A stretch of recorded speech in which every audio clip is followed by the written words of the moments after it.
시간 우리에게 주시는 하나님의 말씀 디모데전서 1장 12절에서 17절 말씀입니다. 우리 다 함께 한 목소리로 받들어 읽도록 하겠습니다. 함께 읽겠습니다. 시작. 나를 능하게 하신 그리스도 예수 우리 주께 내가 감사함은 나를 충성되이 여겨 내게 직분을 맡기심이니 내가 전에는 비방자요 박해자요 폭행자였으나 도리어 긍휼을 입은 것은 내가 믿지 아니할 때 알지 못하고 행하였음이라. 우리 주의 은혜가 그리스도 예수 안에 있는 믿음과 사랑과 함께 넘치도록 풍성하였도다. 미쁘다 모든 사람이 받을 만한 이 말이여, 그리스도 예수께서 죄인을 구원하시려고 세상에 임하셨다 하였도다.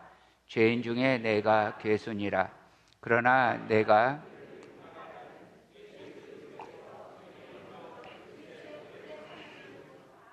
후에 주를 믿어 영생 얻는 자들에게 본이 되게 하려 하심이라.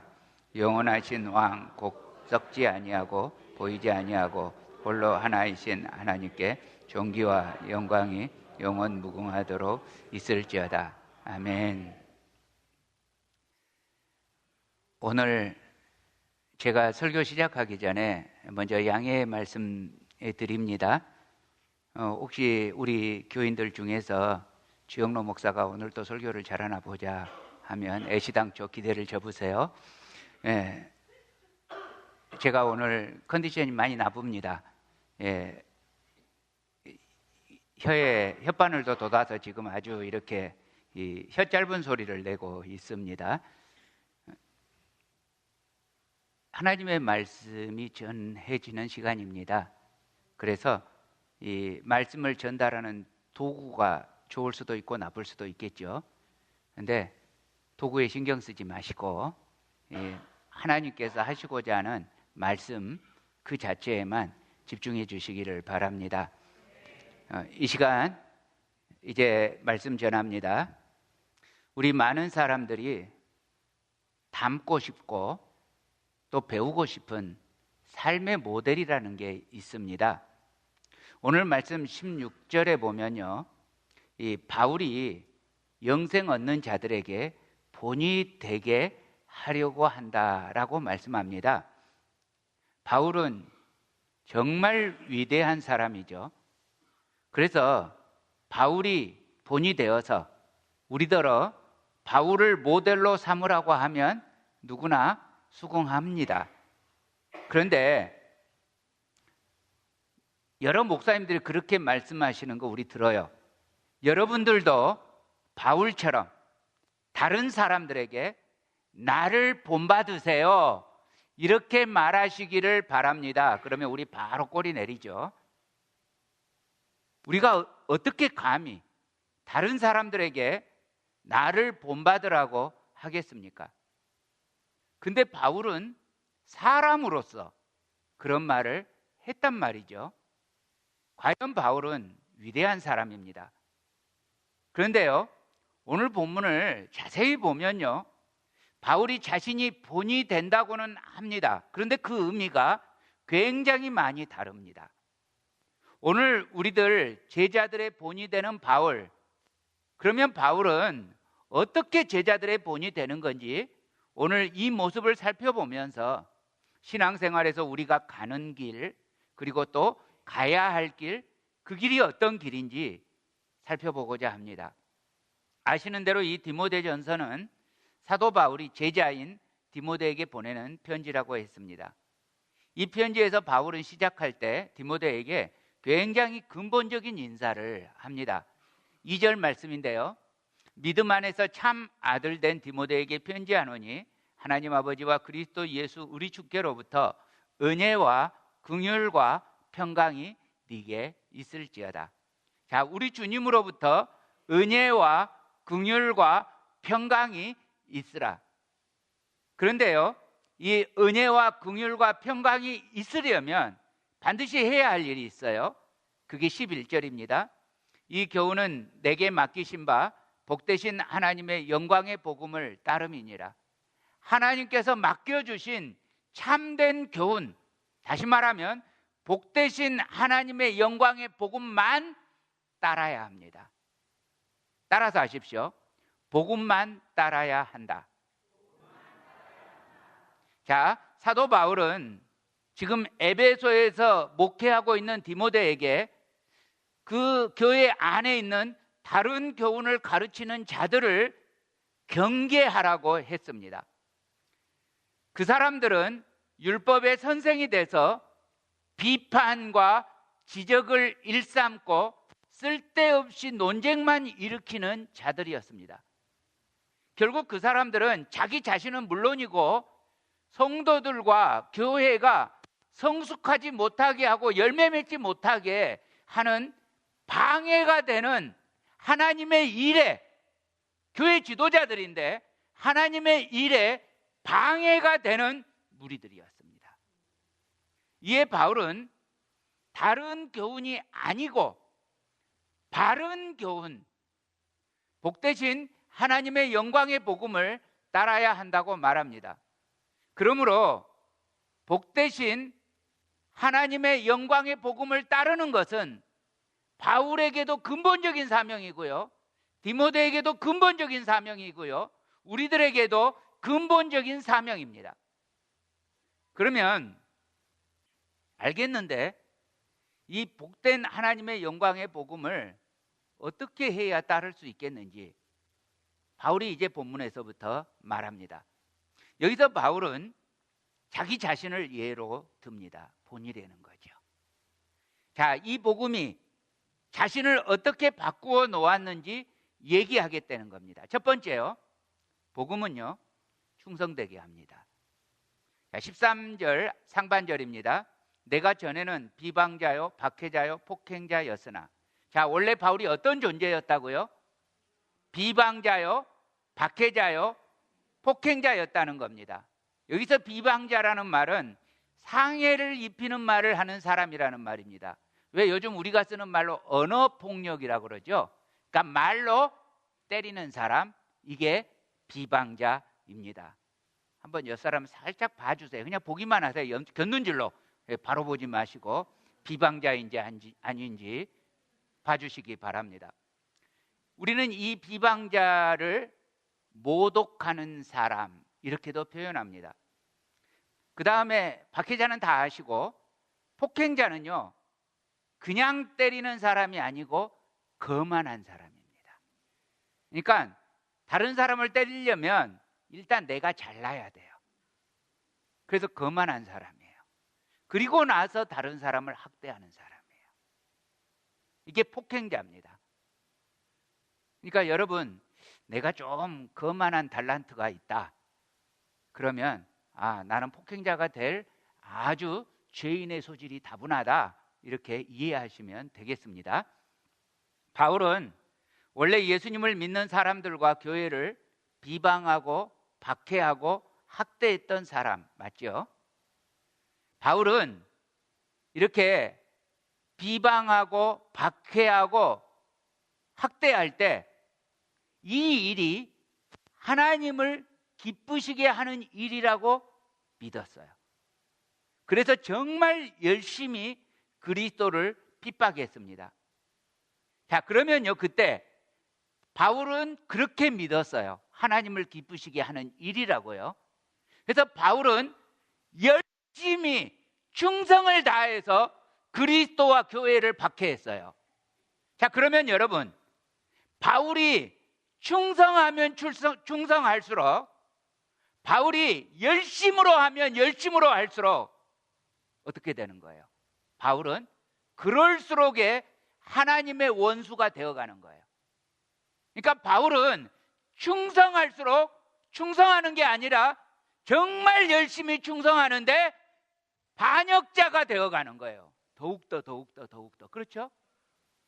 자, 이 일에 대해서 바울이 이렇게 표현합니다. 13절 하반절입니다.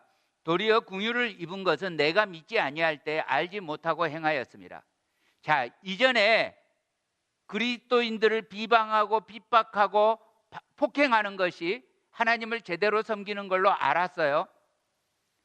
그런데 여러분, 지금 바울이 알지 못하고 행하였다, 이렇게 표현했어요. 여러분, 자기가 몰랐기 때문에 그래서 봐줄만 한 거다, 이런 표현 아니에요.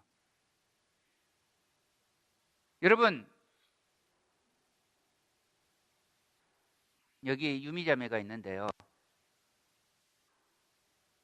도둑질을 했어요. 그래가지고 잡혔어요. 그런데요, 말하는 거예요. 펑펑 울면서 말하는 거예요. 잘못했어요. 나는 몰랐어요. 이 일이 도둑질인 줄 몰랐어요. 그러면 용서가 됩니까? 안 됩니까? 안 됩니다. 성경도 마찬가지입니다. 아니요. 성경은요, 훨씬 더 죄인이 됩니다. 자, 세상에서는 그래도 몰랐다고 하면 조금 정상 참작이 됩니다. 그런데 성경에서는요, 우리를 지으시고 복 주신 하나님 아버지를 몰랐어요. 몰라서 그랬어요 라고 말하면요, 정상이 참작이 되는 게 아니라 죄가 더 커집니다. 최고의 죄가 됩니다. 그러니까 지금 바울이 그때는 몰랐으니까 이해를 해달라고 하는 말이 아니에요. 그만큼 자기가 악한 존재였다는 걸 강조하는 거예요.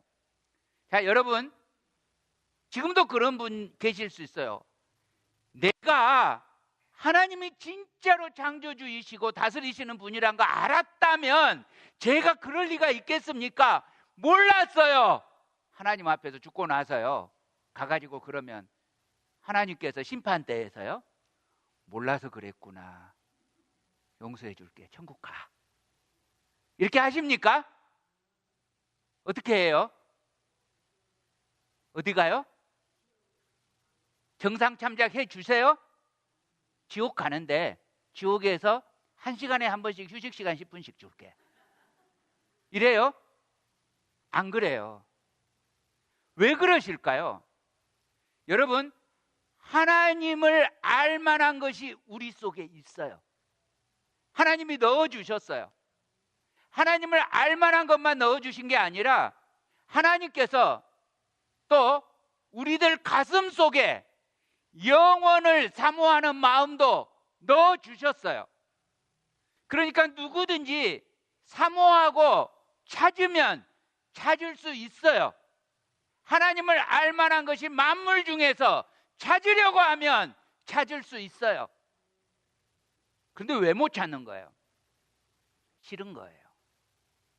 여러분, 우리 기독교인들이 지금 하나님이라는 단어를 씁니다. 그렇죠? 제가 어렸을 적에 저는 교회를 안 다녔어요. 그런데 하나님이라는 단어를 여전히 썼어요. 우리 어르신들 기억하시죠? 어르신들이 어렸을 적에 우리 한국 사람들은 예수님을 믿든지 안 믿든지 하나님이라는 단어를 썼어요. 그래서 중도 썼어요. 중도 길 가다가 딱 넘어지면 하나님 맙소사 했어요. 하나님 제발 참아주세요 했단 말이에요. 이게 무슨 말이에요? 알고 있었단 말이에요. 이 하나님이라는 단어가 기독교에서 만들어낸 단어가 아니라 원래 우리나라에 있는 그 단어를 선교사들이 와가지고 보니까 이거 하나님하고 똑같은 의미네 하고 우리 교회에도 이 단어를 쓰기로 하자 하고 쓰게 된 거예요. 근데 왜 우리 조상들은 하나님에 대한 단어를 알고 있음에도 불구하고 안 썼을까요? 하나님을 너무 잘 알고 계셨기 때문에 그래요. 조상님들이 하나님이 너무 정의로우시고 공평한 분인지 알기 때문에 그래요. 그래서 제가요, 헬렌 집사님을 미워한다고 가정하십시다. 너무 미워요. 그래서 제가 하나님께 기도를 시작했습니다. 하나님, 헬렌 집사님을 해코지 해주세요. 그러면 하나님이 헬렌 집사님을 해코지 하는 게 아니라 그렇게 기도하는 나를 해코지 한다는 사실을 너무나 잘 알고 있었어요. 그래서 평상시에 하나님께 그런 기도 절대로 안 해요. 그러면 자기가 벌 받는다는 거 너무 잘 알아요. 그러니까 온갖 귀신을 동원해서 귀신한테 기도했어요. 그런 기도는. 그런데 그러다가 죽겠으면, 그러다가 비가 예를 들어 한 3개월 안 왔다. 이러면 하나님께 기도했어요. 정말 죽겠으면, 물에 빠져 죽겠으면 그때는 용왕님 안 찾았어요. 하나님 찾았어요. 이게 뭐예요? 하나님을 아는 것이 이미 우리 조상들에게 있었음에도 불구하고 평상시에는 하나님께 나아가지를 않았어요. 우상을 섬겼어요. 그래서 몰랐다고 용서받지 못했어요. 우리 조상님들, 예수님 그때 안전해졌는데 천국 갑니까? 지옥 갑니까? 묻는 분들 계셔요. 하나님을 알 만한 것이 구속에 이미 있었어요. 안 찾았어요. 누구든지 찾으면 알 수 있었어요. 전 세계가 다 알았어요. 그러나 무시했어요. 그러므로 모르고 그랬다라는 것은 정상이 참작되는 죄가 아니라 더 크게 일부러 그랬어라고 주님이 판단하시는 거예요. 생각해 보세요. 바울이 예수님은 몰랐어요. 하나님은 알았어요. 하나님을 정말로 알았다면 그렇게 사람을 죽이려 돌아다녔겠어요. 그런데 마음 안에 사랑이신 하나님에 대한 개념이 없었어요. 수많은 이스라엘 사람들이 없었어요. 율법을 가지고 있으면 율법의 목적이 사람들을 향해서, 이방인을 향해서, 열방을 향해서 제사장 나라가 되라는 목적이 있었어요. 그러니까 불쌍한 이방인들을 향해서 축복하고 기도하고 어떻게 해서든지 하나님의 영광을 열방 가운데 보였어야 했는데 그렇게 안 했어요. 그리고 나만 구원받으면 돼. 나만 아니면 돼. 이 방식으로 신앙생활을 했어요. 이것이 하나님께 큰 죄였어요. 오늘날 우리 개신교인들 가운데서도 그런 분들 가끔 만나요. 나는 구원받았어. 다른 사람은 어떻게 되든지 상관 안 해.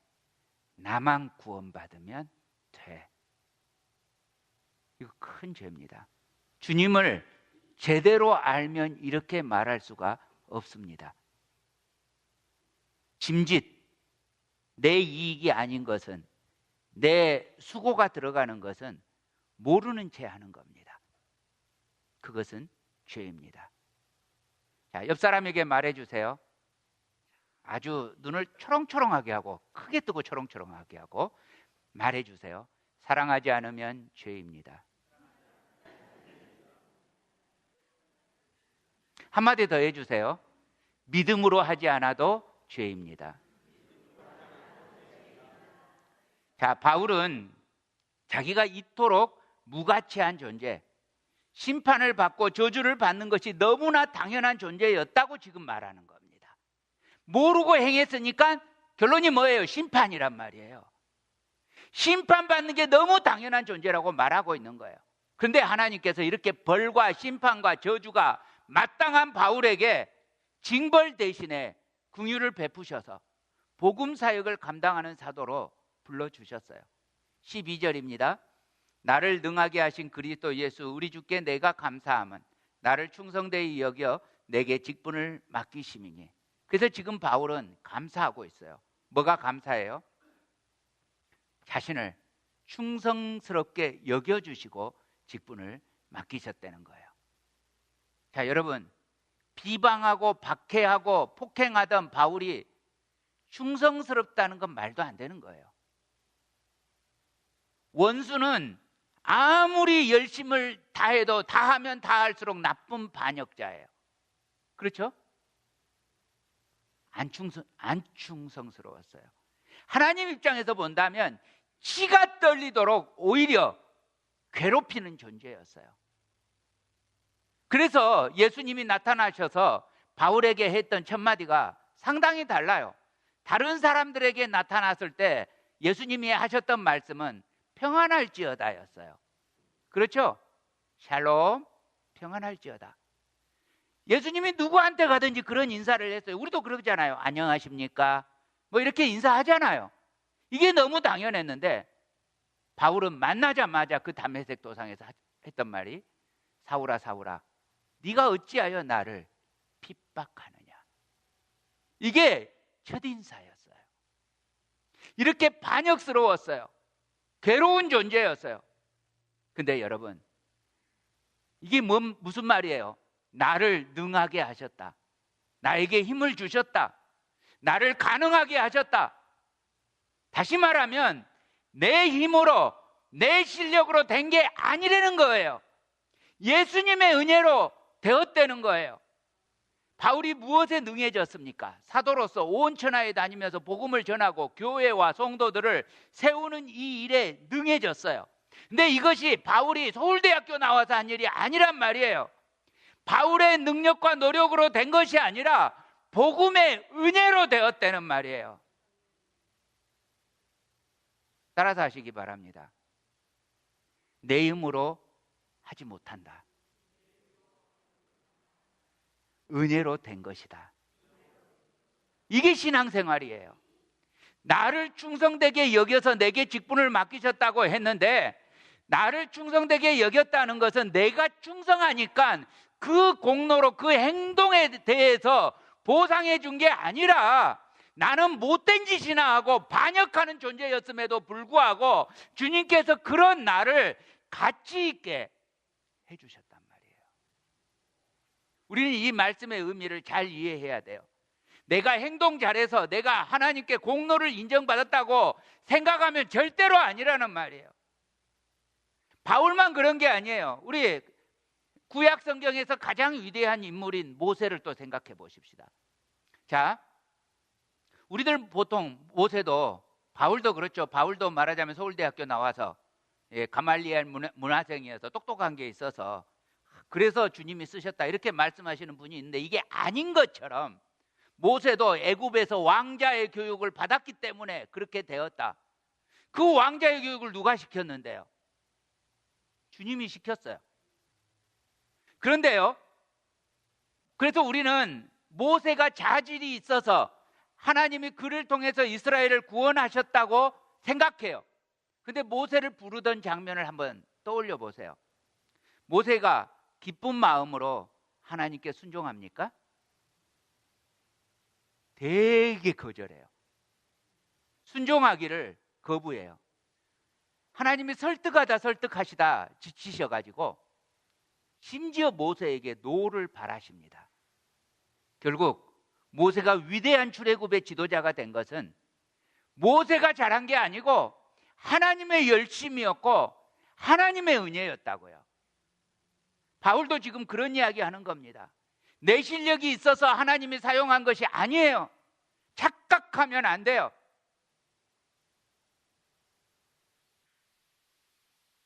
제가요, 아시는 분은 아시지만 상당히 괴롭습니다. 말씀 잘못 드렸습니다. 게으릅니다. 게으른데요, 학교 다닐 때 많은 우리 교인들이 제가 아주 모범생이었다고 생각하시는데 그렇지 않았습니다. 예. 원래 사람들이 말하잖아요. 부모님들이 다 이 학교 다닐 때 자식들한테 공부 잘했다고 말하잖아요. 근데 알고 보면 양가 했잖아요. 예. 예. 저도 모범생이 아니었습니다. 그래서 학교 다닐 때 레포트 마감의 법칙에 의해서 항상 이렇게 했습니다. 그러니까 듀데이가 나오면 그때야 비로소 막 쓰고 해서 그 시간 전에 내는데, 여기 풀러 세미나리를 다닐 때도 판판히 놀고 있다가 이제 듀데이트가 되면은 금요일 저녁 5시까지 제출해야 됩니다. 근데 금요일 오전까지 레포트를 하고 있는 거예요. 그러면 금요일 저녁 5시까지 이걸 내야 되는데, 이걸 내기 위해서 이재국 집사를 꼬셔가지고, 어디 있습니까? 저 안에 있습니까? 예, 이재국 집사를 꼬셔가지고, 야, 내가 맛있는 저녁밥 사줄게. 그때 고등학생이었습니다. 나랑 같이 가자. 왜 데리고 가냐면 카풀을 탈 수 있으니까. 예, 605번 카풀을 타려고, 210번 카풀을 타려고 이렇게 이 정도로 이 분초를 다투면서 레포트를 냈습니다. 그리고 이제 대학교 다닐 때도 이렇게 기말고사나 중간고사가 있으면 저희 집에서 학교까지 버스를 타고 가면 1시간입니다. 택시를 타고 가면 10분입니다. 제가 뭘 탔겠어요? 당연히 택시를 탔어요. 택시를 타고 가서 공부를 그만큼을 하는 겁니다. 이게 평상시 공부 많이 한 사람은 그럴 필요가 없겠죠. 근데 벼락치기를 하니까 이렇게 하는 겁니다. 그래서 저는 결론적으로 무슨 말씀 드리냐면, 내가 공부를 잘해서 성적이 나온 게 아니라 부모님 잘 만나서 그 택시비를 낼 만큼의 경제적인 여유가 있었다는 이야기를 하는 겁니다. 그러면 이 부모님은 누가 주셨어요? 하나님이 주셨어요. 내가 자랑할 것이 인생에 없었다는 이야기인 겁니다. 여러분, 그렇게 따져보면 그러면 인생에 자랑할 만한 사람 누가 있겠어요? 그러니까 결론이 뭐예요? 자랑할 것이 없다. 이것이 결론이란 말이에요. 축하합니다. 주님만 자랑할 수 있습니다, 우리들은. 예. 자, 그래서 바울이 지금 이런 이야기를 하는 겁니다. 사랑하는 형제자매 여러분, 기억하세요.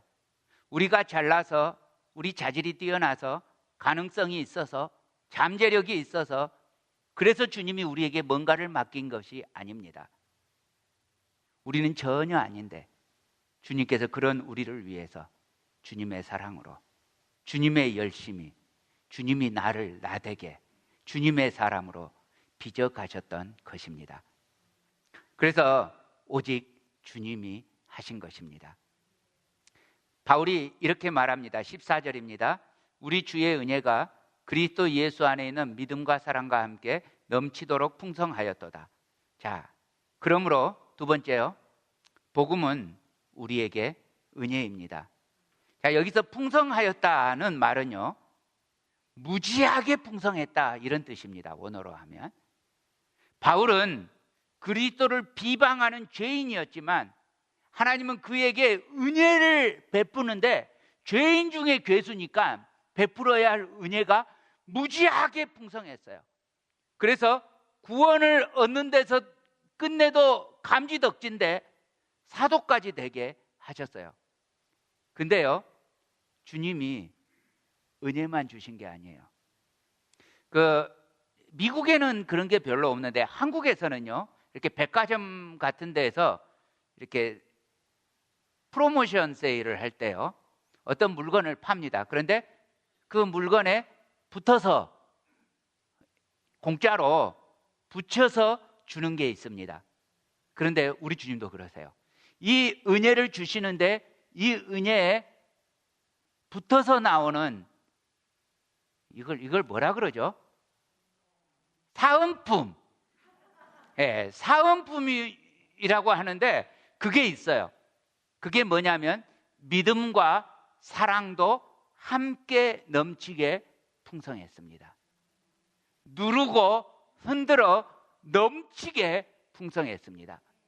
사랑하는 형제자매 여러분, 나 같은 존재를 주님의 제자로 삼으셨다면 나의 부족에도 불구하고 주님께서 충성되게 여겨주신 은혜입니다. 나의 믿음, 나의 사랑, 이것도 다 나에게서 나오는 것이 아니라 주님의 은혜입니다. 그래서 바울은 이제 이렇게 고백합니다. 15절입니다. 함께 읽습니다. 미쁘다 모든 사람이 받을 만한 이 말이여, 그리스도 예수께서 죄인을 구원하시려고 세상에 임하셨다 하였도다. 죄인 중에 내가 괴순이라. 미쁘다는 말은 믿을만 하다는 말입니다. 바울은 확실하게 말할 수 있다는 것입니다. 바울은 자기가 죄인 중에 괴수인데, 정말 악한 죄인인데, 그런 자신을 구원하시고자 예수님이 오셨다는 것입니다. 근데 여기 죄인 중에 내가 괴순이라, 이 말이 헬라어로 보면요, 과거형이 아니고 현재형입니다. 그러니까 바울이 옛날에 그랬다가 아니라 지금도 계속 그런 이야기입니다. 예수님이 아니면 자기는 죄인일 수밖에 없는 것을 잊지 않고 있다는 것입니다. 다시 말해서 지금도 나는 이 귀한 직분을 맡을 자격이 전혀 없는데 이렇게 사도가 된 것은 오로지 복음의 능력이라는 것을 강조하고 있는 것입니다. 여러분, 예수님 안 계시면 아무것도 아니라고요. 가끔 보면 우리 교인들이 어디서 막 성질이 나셔가지고 얼굴 빨개져가지고 예배당에 오셨는데도 아직도 컨트롤이 안 돼가지고, 그러면 또 제가 그냥 안 넘어가잖아요. 무슨 일이 있으셨어요? 이렇게 묻기도 하고, 또 어쩔 때는 왜 그렇게 얼굴이 지옥같이 생겼어요? 이렇게 묻기도 하고 그래요. 예, 상처 안 받는 교인들 참 감사합니다. 예, 그런데요, 그때 대답하실 때 이렇게 대답하시는 분들이 있어요. 아무개가요, 나를 무시했어요. 여러분, 원래 뭐라고요? 죄인이라고요. 여러분도 뭐 바울하고 별로 다를 거 없잖아요. 죄인 맞잖아요. 아니, 그러면 무시당해도 싸잖아요. 안 그래요? 무시당한 게 싸잖아요. 그게 당연한 거잖아요. 무시 안 당하고 대접받는 게 은혜잖아요. 그래서 옆 사람에게 말해주세요. 무시 안 하고 대접해 주셔서 참 감사합니다. 네.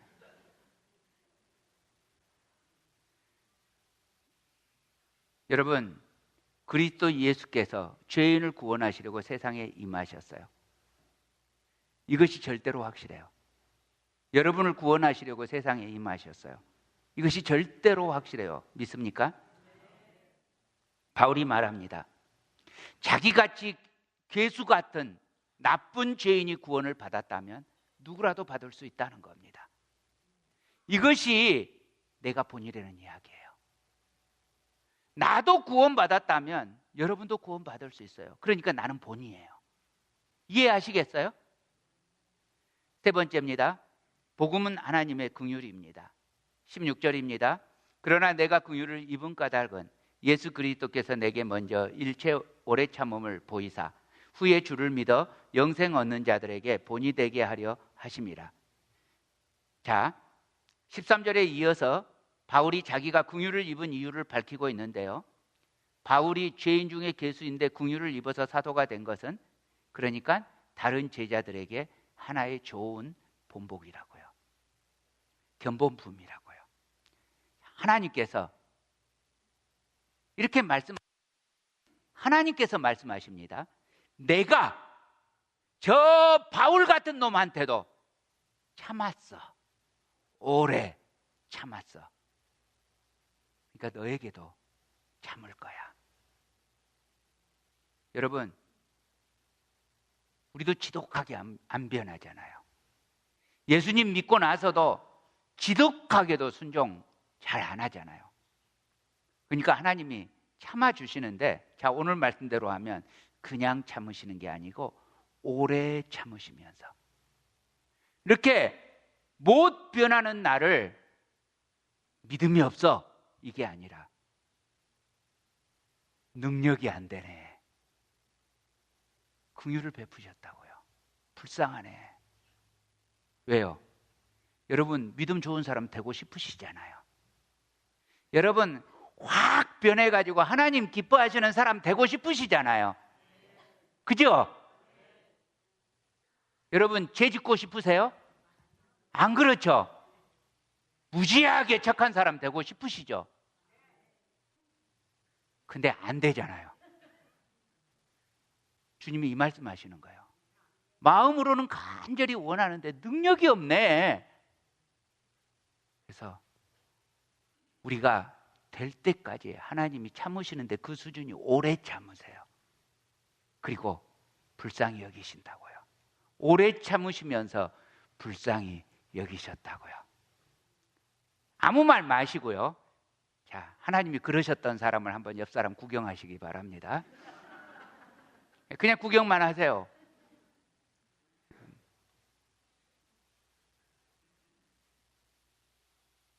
그래서 우리는 이 하나님의 긍휼을 잊어서는 안 됩니다. 잊지 않고 감사하면서 살아야 합니다. 우리가 잊지만 않으면, 하나님의 이 긍휼의 은혜를 잊지만 않으면 어떻게 감히 나 잘나겠다고 율법의 선생이 되고자 하겠습니까? 어떻게 남을 판단하고 정죄하고 무익하게 다투고 변론을 일삼겠습니까?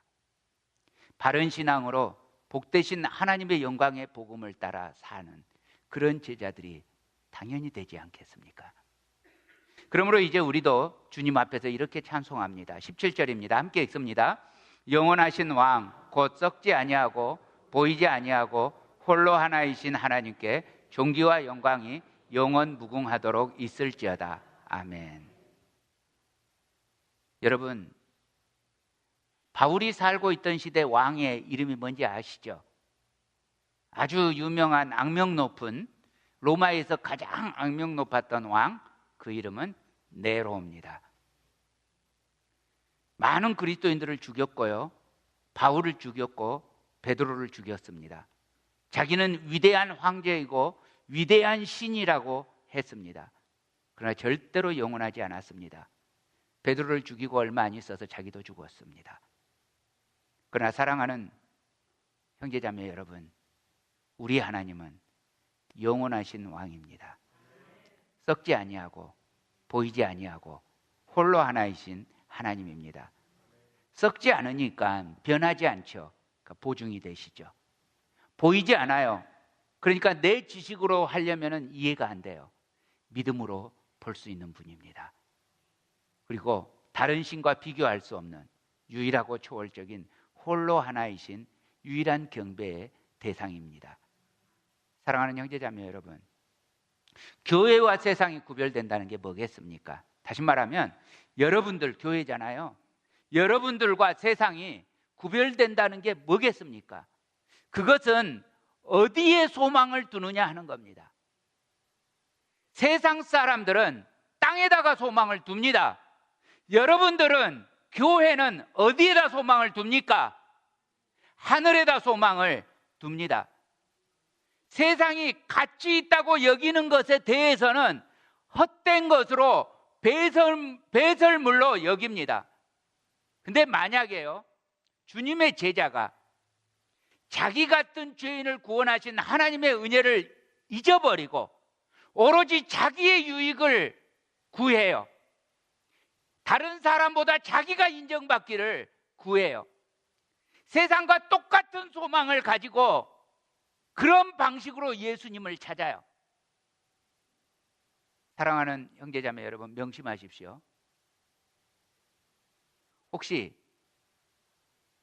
자기의 유익을 주겠다, 세상의 복을 주겠다, 이렇게 달콤하게 속삭이는 천사의 언어를 듣게 된다면 사실은 사탄의 언어라는 것을 기억하시기 바랍니다.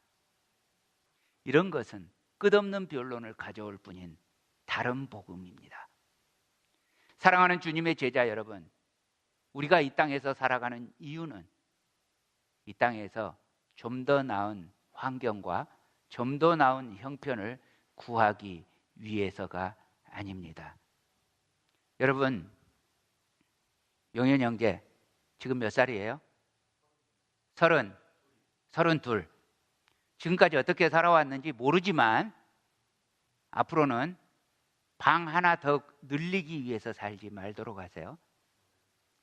지금 2베드룸?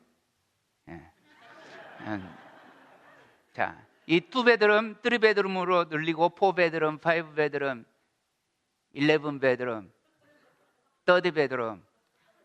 레이크 에로헤드에 가서 배를 탔어요. 배를 탔는데 거기서 이제 관광 멘트죠. 멘트를 하는데 그 호수를 다 돌기까지 그 보트에서 하는 소리가, 저 집은 방이 몇 개고 화장실이 몇 개고 얼마고 누구네 집인데, 근데 그 누구를 제가 몰라요. 그 누구라 그러면 이 다른 관광객들 와 하고, 이게 아마 유명한 사람들인가 봐요. 그러면서 방이 100 몇 개고 화장실이 50 몇 개고 뭐 이런 식으로 말하는데, 처음에는 와 했어요. 저도 야, 한 바퀴를 돌 동안 계속 그러고 있으니까 기가 꽉 막히는 거예요. So what? 나하고 무슨 상관이 있어? 방이 수백 개든 화장실이 수십 개든. 그리고 그게 그렇게 자랑스러울까요? 그래서 그 말을 듣고 있다가 질리니까 이제 딴 생각을 시작을 했어요. 그러면 방이 수백 개고 화장실이 수십 개면 저 사람들은 행복할까? 절대로 아니잖아요. 여러분, 그걸 추구하면서 그걸 자랑하면서 살지 마세요. 초가삼간도 나는 만족하네. 그 다음 뭐죠, 가사가? 예? 값진 재물과 또요? 이광열, 값진 재물 4개 없지만 계속요.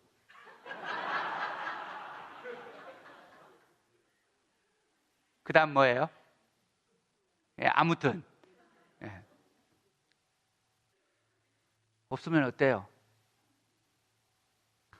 사랑하는 사람과 함께, 사랑하는 지체들과 함께 사랑하면서 살 수 있다는 거, 우리 주님께서 주신 은혜, 이거면 충분합니다. 그러므로 제자의 삶, 바울이 지금 말씀합니다. 내가 본이 된다. 나 같은 죄인도 용서해 주신 우리 주님, 내가 본이다. 사랑하는 제자 여러분, 여러분도 그렇게 본이 되시기를 바랍니다. 사람들에게 나 같은 죄인도 주님이 구원해 주셨어요. 당신도 구원해 줄 것 너무 당연해요. 예수님만 믿으시면 돼요. 이렇게 본이 되시라고요. 그 본이 되시는 주님의 제자가 되시기를 우리 주님의 이름으로 축복합니다.